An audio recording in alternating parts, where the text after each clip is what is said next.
बहुत समय पहले एक छोटे से हरे भरे गांव में, जहां हर सुबह चिड़ियों की चहचहाहट से वातावरण गूंजता था और हर तरफ खेतों की हरियाली फैली रहती थी, वहां कमला नाम की वृद्ध महिला अपने 2 बेटों राजेश और सुरेश के साथ रहती थी। पति का देहांत हो चुका था और अब घर की पूरी जिम्मेदारी बड़े बेटे राजेश पर थी।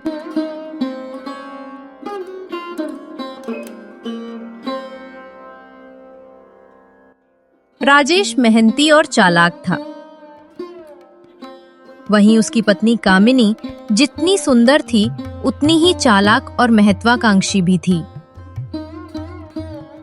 छोटा बेटा सुरेश अभी पढ़ाई करता था और माँ का पूरा ध्यान रखता था।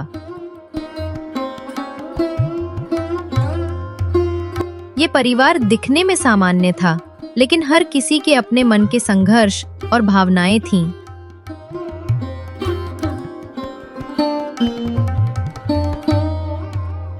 एक दिन घर का सारा राशन खत्म हो गया। कमला ने सुरेश को बुलाया।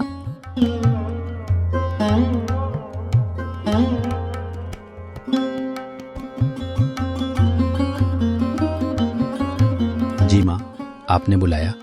सुरेश बेटा, जरा बाजार से राशन ले आ। अभी ले आता हूँ माँ, पैसे दे दो।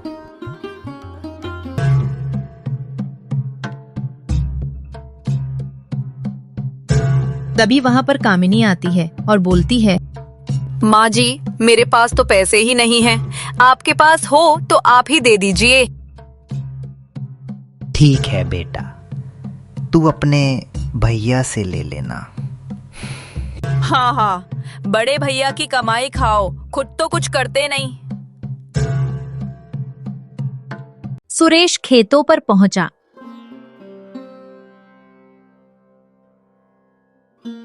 और राजेश से पैसे मांगे।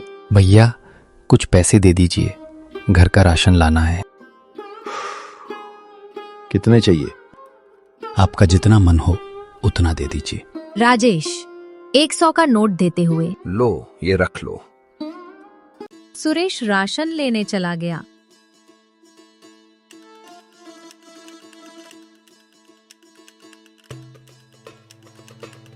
और कामिनी मन ही मन दुखी थी कि सुरेश आराम करता है और मेहनत का फल राजेश ले जाता है। ये सुरेश तो बस खाता पीता है, ना कमाता है, ना घर का बोझ उठाता है, और सब कुछ राजेश से ले जाता है। मेरा पति दिन रात खेत में मेहनत करे और ये ऐश करे, कभी नहीं। देखना, इसे काम पर लगवा कर ही मानूंगी।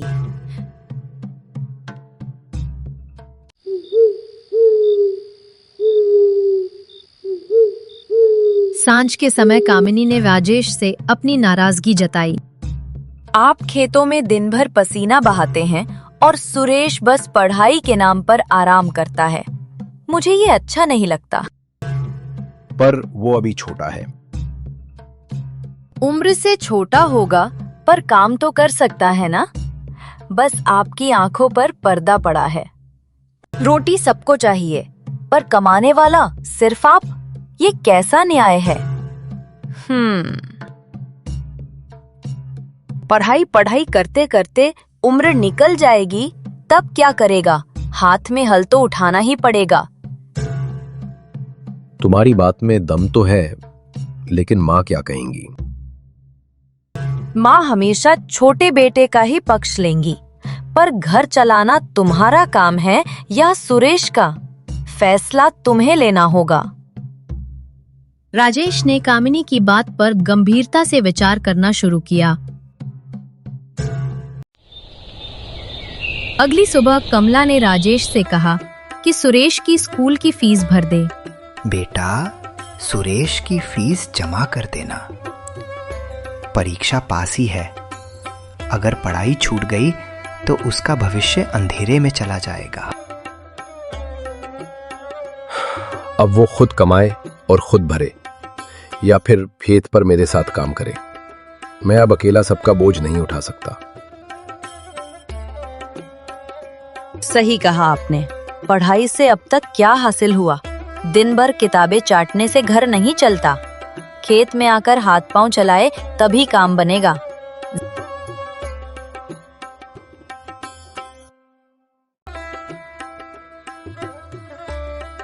ठीक है भैया, मैं खेत पर आ जाऊंगा। आप पर बोझ नहीं बनना चाहता। बेटा सुरेश, तेरा मन पढ़ाई में है, खेत में नहीं। पर हालात ऐसे हैं कि तुझे झुकना पड़ रहा है। कमला इस अचानक बदलाव को देखकर हैरान और बेबस रह गई। सुरेश ने सोचा कि वो परीक्षा दे देगा, लेकिन उसका दोस्त कमल आया और उसे सच बताया। अरे सुरेश, आज तो परीक्षा थी, सब बच्चे जा चुके हैं।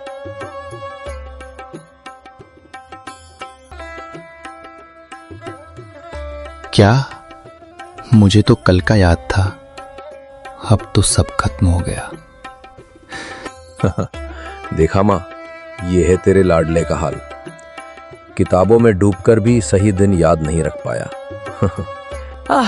अब तो साफ है, ये पढ़ाई उसके बस की नहीं, खेत ही इसका असली ठिकाना है। मैंने सपना देखा था माँ, कुछ बनने का, पर अब तो सब छूट गया। बेटा हार मत मान, भगवान एक दिन तेरा रास्ता जरूर बनाएंगे। सुरेश दुखी होकर खेतों में काम करने लगा। उसका सपना टूट गया था, लेकिन भीतर कहीं एक चिंगारी अभी भी बाकी थी। कामिनी अब लालच में आ गई और बंटवारे की बात करने लगी। अब घर और खेत का बंटवारा कर दीजिए, सब कुछ एक जगह रहने से झगड़े ही होते हैं। हाँ, खेत मेरा और मकान सुरेश का।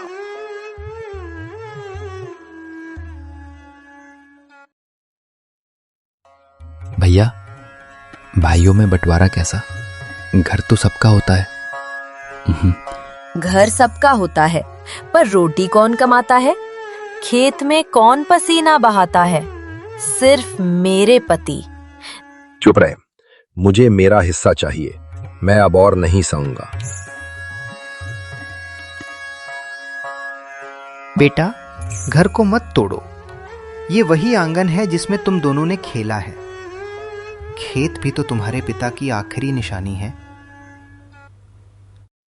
निशानी से पेट नहीं भरता, हमें हक चाहिए माँ जी। भैया, जो तुम्हें चाहिए ले लो, पर एक बात याद रखना, खेत सिर्फ मिट्टी नहीं होता, इसमें खून और रिश्तों की जड़ें भी होती हैं। कमला मजबूरी में बंटवारा कर देती है। राजेश खेत ले लेता है और मकान खरीद लेता है। कुछ समय बाद कमला की तबीयत बिगड़ने लगी। बेटा, मेरी तबीयत अब ठीक नहीं रहती। माँ, चिंता मत करो, मैं वैद्य से दवाई लाऊंगा। वैद्य जी, मेरी माँ बीमार है, कुछ दवाई दीजिए।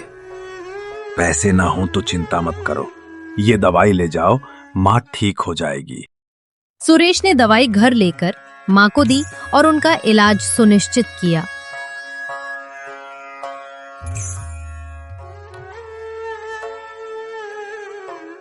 सुरेश अब घर चलाने के लिए काम खोजने निकला, लेकिन गांव में कोई काम नहीं मिला। वो जंगल की ओर चला गया। रास्ते में उसे एक बंदर मिलता है।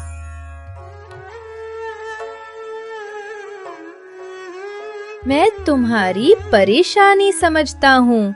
अगर मेरे बच्चे को ढूंढ दोगे तो तुम्हें खजाना मिलेगा। मैं तुम्हारे बच्चे को ढूंढने में तुम्हारी मदद करूंगा। सुरेश बिना हिचकिचाहट के बंदर की मदद करने लगा। सुरेश जंगल में दिन भर बच्चे की तलाश करता रहा, लेकिन उसे कहीं नहीं मिला। धीरे धीरे रात भी हो गई और वहां दूसरी तरफ कमला को सुरेश की चिंता होने लगी। सुरेश गया था, अभी तक लौटा नहीं। हे भगवान, मेरे बेटे की रक्षा करना। फिर उसे वो बंदर फिर से मिलता है। मैंने तुम्हारा बच्चा ढूंढा, पर मुझे वो कहीं पर नहीं मिला।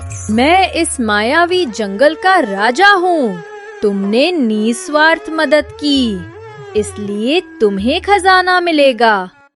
मुझे बस उतना चाहिए जिससे माँ का जीवन सुखी हो सके। राजकुमार ने सुरेश को खजाना दिया और सुरक्षित घर लौटा दिया। कामिनी लालच में जुए में सब कुछ हार दें, घर, खेत और संपत्ति सब। तुमने तो हमें बर्बाद कर दिया कामिनी।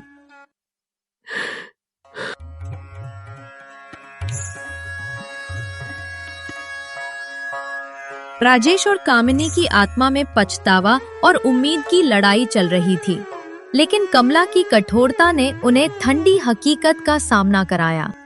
माँ, हमें अपने घर में रख लो। जब सब था तब रिश्ते तोड़े, अब पछता रहे हो। अब मैं तुम्हें यहां नहीं रखूंगी।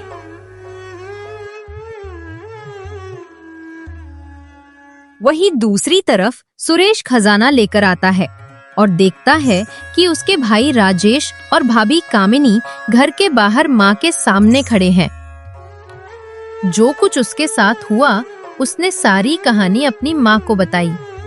माँ, अब कोई चिंता मत करो, भगवान ने हमारी सुन ली। सुरेश ने अपनी मेहनत और ईमानदारी से परिवार को बचाया, जबकि लालच और अहंकार ने राजेश और कामिनी को बर्बाद कर दिया। दोस्तों, कहानी हमें यही सिखाती है कि ईमानदारी, मेहनत और दूसरों की मदद करना हमेशा फल देता है, जबकि लालच और अहंकार अंत में सिर्फ नुकसान ही लाते हैं। और इस तरह सुरेश ने अपनी माँ और खुद के लिए सही रास्ता चुना, जबकि दूसरों ने लालच और अहंकार के चलते सब खो दिया। मेहनत और सच्चाई अंत में विजेता होती हैं।